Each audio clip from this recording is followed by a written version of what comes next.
Sudah mendengarkan informasi yang disampaikan oleh Menteri SDM terkait dengan kekhawatiran bahwa minimnya atau kurangnya lifting minyak di Indonesia dikhawatirkan akan membebani negara. Bagaimana pendapat Anda terkait dengan apa yang disampaikan dengan Menteri SDM? Silakan Pak Hadi. Terima kasih Mbak Dina. Bismillahirrahmanirrahim. Kita lihat bahwa 10 tahun terakhir ini memang produksi kita turun, ya, karena memang eksplorasi kita turun.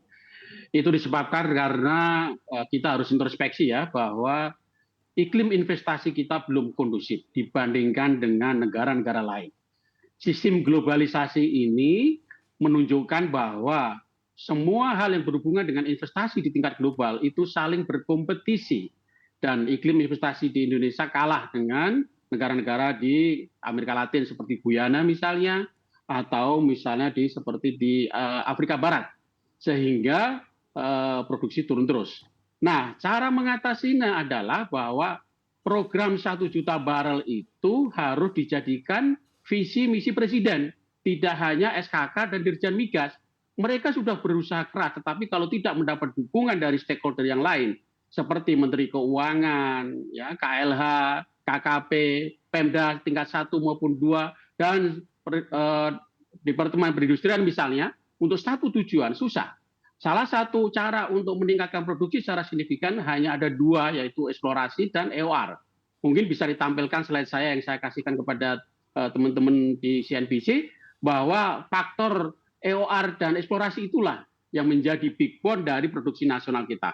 Kalau eksplorasi itu rendah, ya kita akan mendapatkan produksi yang turun terus karena tidak ada penggantian new discovery. Kira-kira itulah Mbak, mudah-mudahan Presiden Prabowo bisa memberikan arahan bahwa visi 1 juta barel 12 BCM per day itu menjadi visi presiden, sehingga semua orang bergerak satu arah, karena kita sudah pada kondisi kritikal dengan hanya memproduksi 600.000 barel per hari, sedangkan demand kita, kebutuhan kita adalah lebih dari 1 juta barel.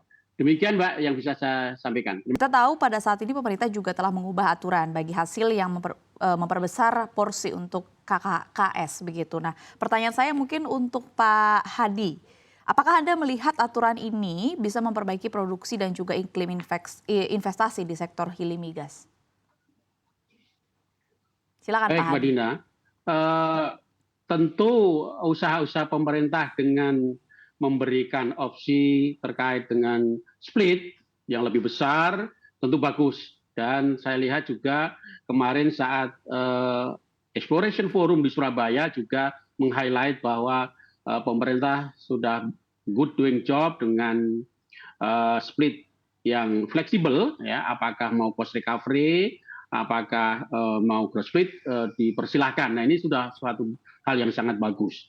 Tetapi perlu diingat Bapak Ibu sekalian bahwa suksesnya peningkatan produksi nasional itu tidak hanya sekedar masalah komersial, ya, masalah split, ya. Ada 3 komponen, ya. Yang pertama adalah data quality. Data quality harus bagus supaya success ratio tinggi untuk mencari minyak dalam proses eksplorasi. Yang kedua adalah fiscal term. Fiscal term tadi sudah 70% sudah bagus, tapi ada remaining issue terkait dengan leg spesialis dan juga banyak pajak-pajak yang turunannya ini bikin pusing teman-teman di lapangan. Nah, ini perlu juga disederhanakan. Yang ketiga adalah operation. Nah, dari operation inilah yang sering terjadi karena masalah birokrasi, koordinasi, vertikal maupun laterally. Vertikal sudah lumayan bagus terkait dengan SKK, Dirjen Migas, kementerian. Tetapi kementerian, antar kementerian seperti yang saya katakan tadi, dengan Menkeu, KLH, KKP, kemudian perindustrian, dan juga pemerintah daerah, masih ada lack of communication, sehingga kadang-kadang operasional tidak smooth. Itulah yang harus diperbaiki, sehingga produksi kita bisa ditingkatkan, karena eksplorasi tanpa dukungan daerah, kita tidak akan efektif, karena semua hal yang berhubungan dengan operation di lapangan itu harus mendapatkan dukungan dari semua pihak, termasuk POD. Banyak sekali POD yang terlambat, misalnya Masela. Masela itu sudah 20 tahun terlambat. Nah, ini jangan sampai ini terjadi lagi, sehingga semua hal yang berhubungan dengan POD dan urusan-urusan birokrasi di lapangan harus disederhanakan dan kalau perlu dipercepat.